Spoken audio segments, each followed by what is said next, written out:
कक्षा 12वीं भौतिकी अध्याय पहला विद्युत आवेश एवं क्षेत्र। और हम देख रहे हैं गाउस प्रमेय के अनुप्रयोग। इसके अंतर्गत आज हम देखेंगे आवेश के दो समांतर अनंत समतल चादरों के कारण विद्युत क्षेत्र की तीव्रता। क्वेश्चन में क्या दिया रहेगा वो समझो। गाउस प्रमेय की सहायता से आवेश के दो समांतर अनंत समतल चादरों के कारण विद्युत क्षेत्र की तीव्रता का व्यंजक ज्ञात कीजिए। मतलब ये आपको दिया रहेगा और यही से हमको शुरुआत करना है।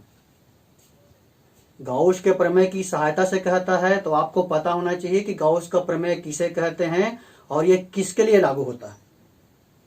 दूसरी बात हमको क्या दिया है, आवेश के दो समांतर अनंत समतल चादर। मतलब सबसे पहले हमको लेना पड़ेगा दो अनंत समतल चादर जो एक दूसरे के समांतर हों। तो सबसे पहले हम मान लेते हैं दो अनंत समतल चादर। मान लीजिए ये जो है अनंत समतल चादर है, इसको मान लिए ए अनंत समतल चादर, और इसके समांतर एक दूसरा अनंत समतल चादर मान लिए बी।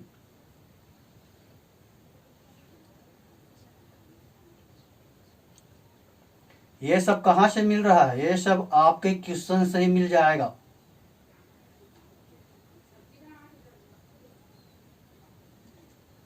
माना कि ए और बी आवेश के दो अनंत समतल चादर हैं जो एक दूसरे के समांतर हैं, और इन पर जो आवेश का पृष्ठ घनत्व है वो एक समान है। इसमें आवेश का पृष्ठ घनत्व मान लेते हैं सिग्मा ए है, और चादर बी में आवेश का पृष्ठ घनत्व सिग्मा बी है, और दोनों बराबर है। माना कि ए और बी आवेश के दो समांतर अनंत समतल चादर हैं। अनंत समतल चादर हैं जिनका पृष्ठ घनत्व, जिनका आवेश का पृष्ठ घनत्व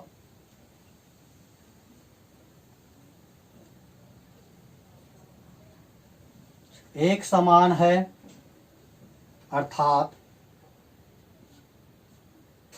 सिग्मा ए इक्वल सिग्मा बी। अब हमको इन दोनों चादरों के कारण विद्युत क्षेत्र की तीव्रता ज्ञात करना है। तो इन दोनों चादरों ए और बी के कारण विद्युत क्षेत्र की तीव्रता ज्ञात करना है, तो हम कहां पर ज्ञात कर सकते हैं? एक तो हम ज्ञात कर सकते हैं इस बिंदु पर, यह पहला बिंदु है। कहां पर है? इसको हम कह सकते हैं चादर ए के बाईं ओर है, यह पहला बिंदु हो गया। एक बिंदु यहां पर हो सकता है, मतलब दोनों चादरों के मध्य।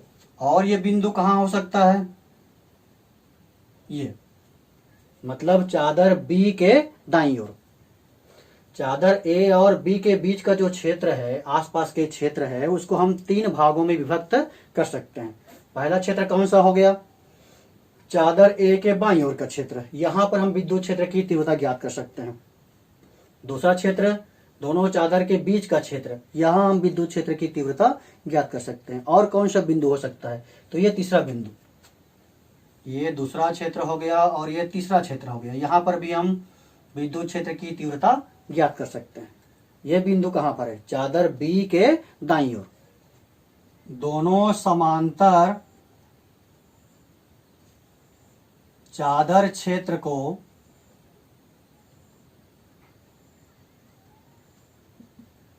तीन क्षेत्रों में विभाजित किया जा सकता है। तीन क्षेत्रों में विभाजित किया जा सकता है।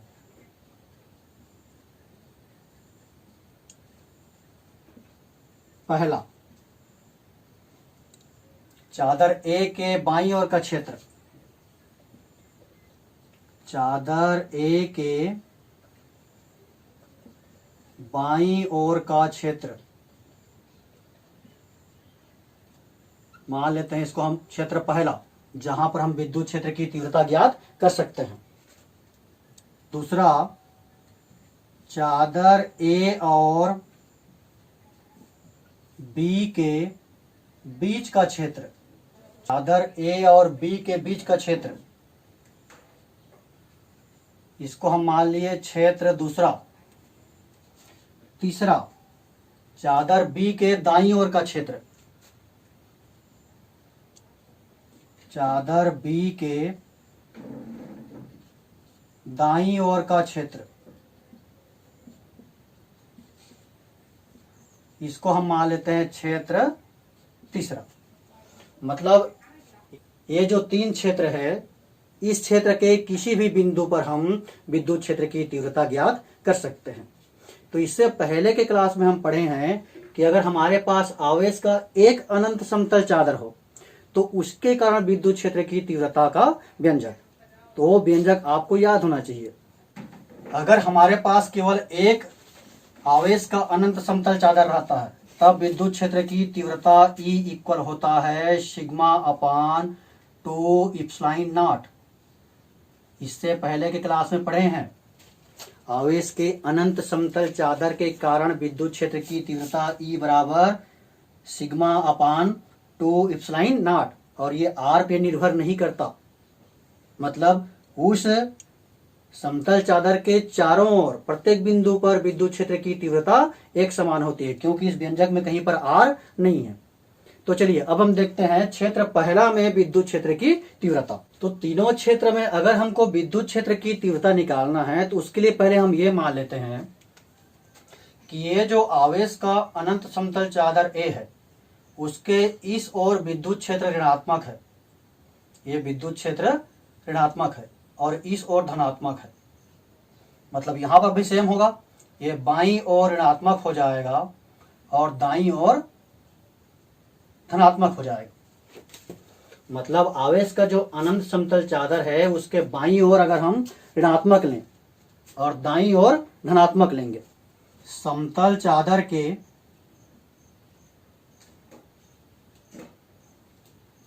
बाईं ओर विद्युत क्षेत्र को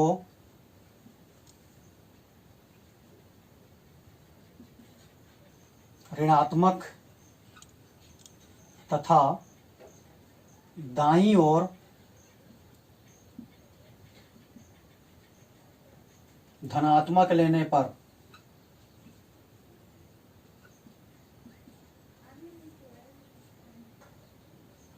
और ये जो है दोनों समतल चादर के लिए हम कर रहे हैं, समतल चादर A के लिए भी और समतल चादर B के लिए भी। बाईं ओर हम मान लिए कि विद्युत क्षेत्र ऋणात्मक है और दाईं ओर हम मान लिए विद्युत क्षेत्र धनात्मक है। अब अगर हम इसकी बात करें क्षेत्र पहला, क्षेत्र पहला में A और B दोनों के कारण जो विद्युत क्षेत्र है वो ऋणात्मक है, A के कारण भी ऋणात्मक है और B के कारण भी ऋणात्मक है। इसको अच्छे से समझना है।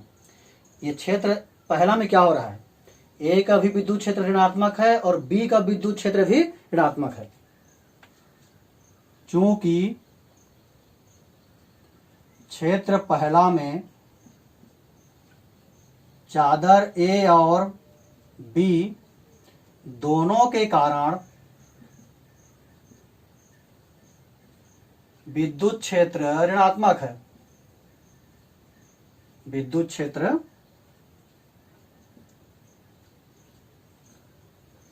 ऋणात्मक है। तो क्षेत्र पहला में विद्युत क्षेत्र की तीव्रता, अतः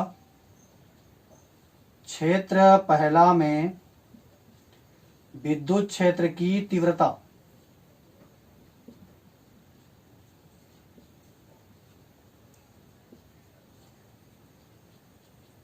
E बराबर क्या हो जाएगा, चादर A के कारण विद्युत क्षेत्र की तीव्रता, तो ये सिग्मा के जगह में क्या हो जाएगा, सिग्मा के जगह में हो जाएगा minus sigma A upon 2 epsilon naught plus चादर B के कारण विद्युत क्षेत्र की तीव्रता, तो इसका भी ऋणात्मक ही है, तो ये हो जाएगा माइनस सिग्मा B अपान 2 इप्सिलॉन नॉट। यानी कि विद्युत क्षेत्र की तीव्रता E बराबर आ गया, माइनस निकल जाएगा minus 1 upon two epsilon naught sigma A plus sigma B. तो ये हो गया क्षेत्र पहला में विद्युत क्षेत्र की तीव्रता। अब हमको निकालना है क्षेत्र दूसरा, कहां पर है? दोनों चादर के बीच में है। क्षेत्र दूसरा में विद्युत क्षेत्र की तीव्रता, और समतल चादर के बाईं ओर को हम ऋणात्मक माने हैं और दाईं ओर को धनात्मक माने हैं।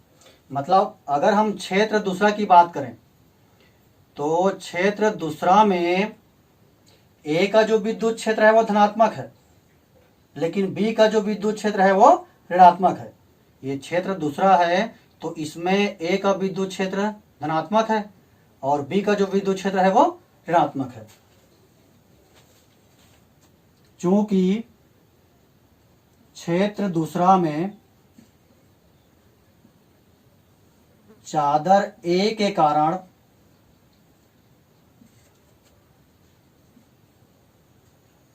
विद्युत क्षेत्र धनात्मक तथा चादर बी के कारण विद्युत क्षेत्र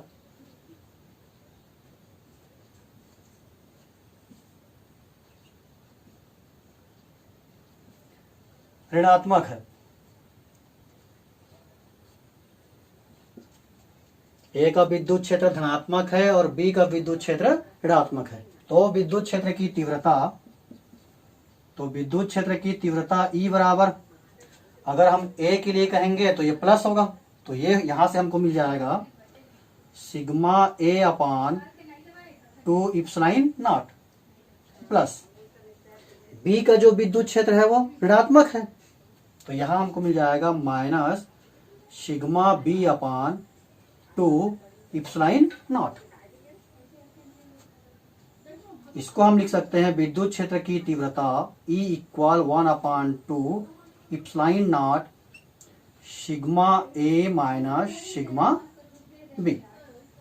तो ये हो गया दोनों चादरों के बीच में विद्युत क्षेत्र की तीव्रता का व्यंजक। अब हमारे पास तीसरा क्षेत्र भी है। अब ये जो तीसरा क्षेत्र है, इस तीसरे क्षेत्र में चादर ए का विद्युत क्षेत्र भी धनात्मक है और चादर बी का भी विद्युत क्षेत्र धनात्मक है। चादर बी का विद्युत क्षेत्र धनात्मक है और चादर ए का विद्युत क्षेत्र धनात्मक है। तो सेम वैसे ही निकालना है, धनात्मक है मतलब इसको हमको प्लस में लेना है।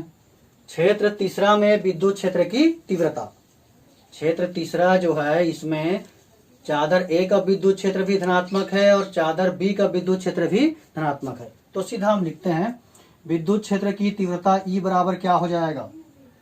ए के लिए भी प्लस में लेना है और बी के लिए भी प्लस में लेना है। मतलब ये हो जाएगा sigma A upon two epsilon naught और sigma B upon two epsilon naught, यानी कि विद्युत क्षेत्र की तीव्रता E बराबर 1/2 epsilon naught sigma A plus sigma B. इस प्रकार हम तीन परिस्थितियों में विद्युत क्षेत्र की तीव्रता का व्यंजक ज्ञात कर लिए।